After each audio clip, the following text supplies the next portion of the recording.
Zxylorp straightened his tentacles and adjusted his official Galactic Federation badge for the umpteenth time. Today was the day his first solo inspection, and of a newly discovered sentient species, no less. The humans of Earth had only achieved faster than light travel a mere solar cycle ago, and now it was Zxylorp's job to ensure they weren't cooking up anything too dangerous. This'll be a breeze, he thought, mandibles clicking in anticipation. Probably some barely functional warp drive and a few fusion reactors. I'll be done before lunchtime. Oh, how wrong he was. As Zxylorp's ship approached the third planet from the yellow star, he noticed something odd. There was no space traffic control hailing him, no orbital stations demanding identification. Just silence. Curious, he muttered, tapping a few buttons on his console. Perhaps their communication technology is still primitive. Suddenly, a holographic figure materialized next to him, causing Zxylorp to emit a high-pitched squeal and nearly lose control of his ship. "Greetings, Inspector Zxylorp of the Galactic Federation," the hologram said pleasantly. "Welcome to Earth. We've been expecting you." Zxylorp's eye stalks wobbled in confusion. "How? What? Who are you?" The hologram smiled. "I am Aria, Earth's artificial resonance intelligence assistant. I detected your approach and thought I'd save you the trouble of hailing us. Shall I guide you to the landing pad?" Still stunned, Zxylorp nodded weakly. As Aria effortlessly piloted his ship through Earth's atmosphere, the alien inspector's mind raced. Holographic AI assistants with remote piloting capabilities. Surely this must be some sort of fluke.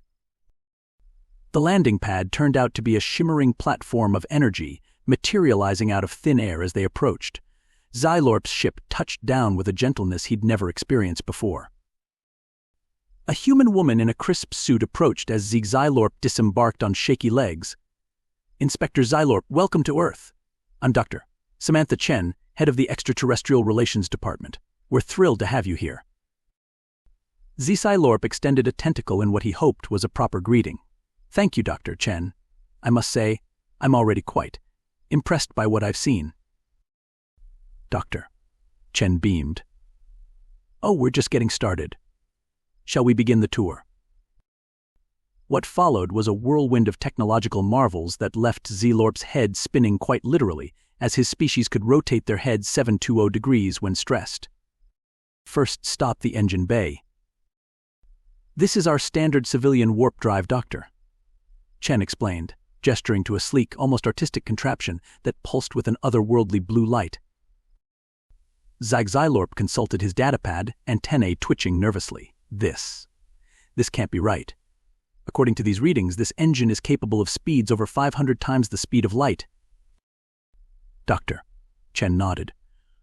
"Oh yes, that's the economy model. Our military-grade engines are significantly faster."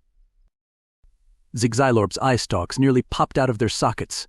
Faster, but that would mean, if weaponized, such an engine could obliterate an entire solar system, Doctor, Chen finished.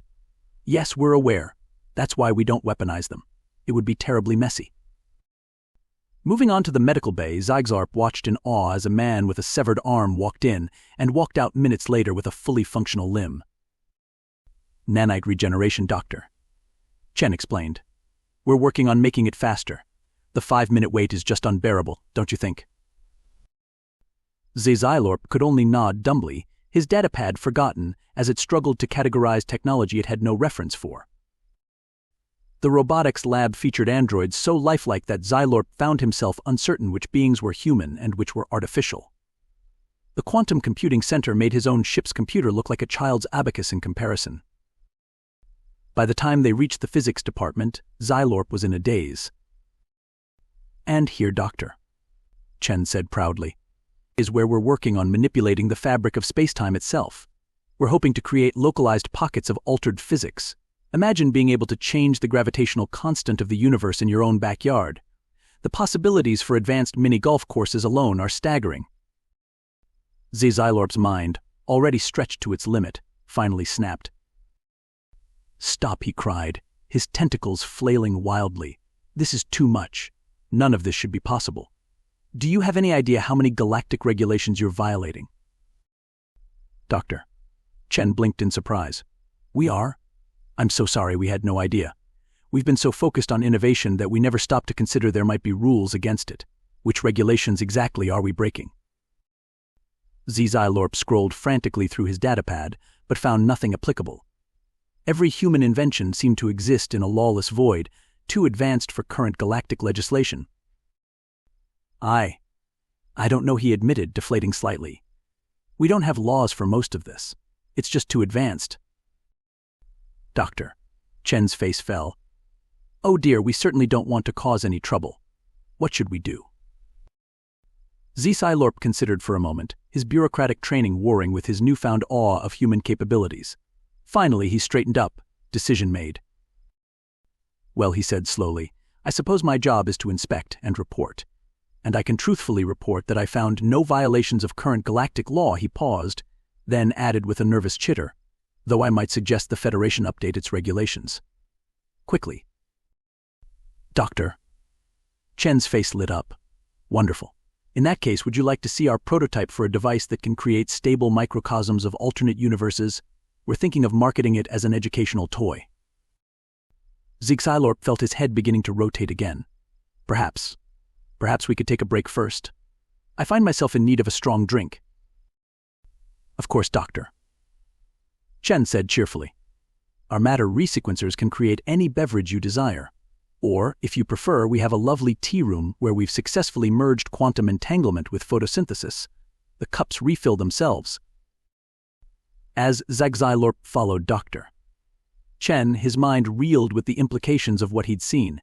Humanity, it seemed, was not merely joining the galactic community, they were about to turn it on its head. The Federation is not ready for this, he thought. I'm not ready for this. But ready or not, here they come.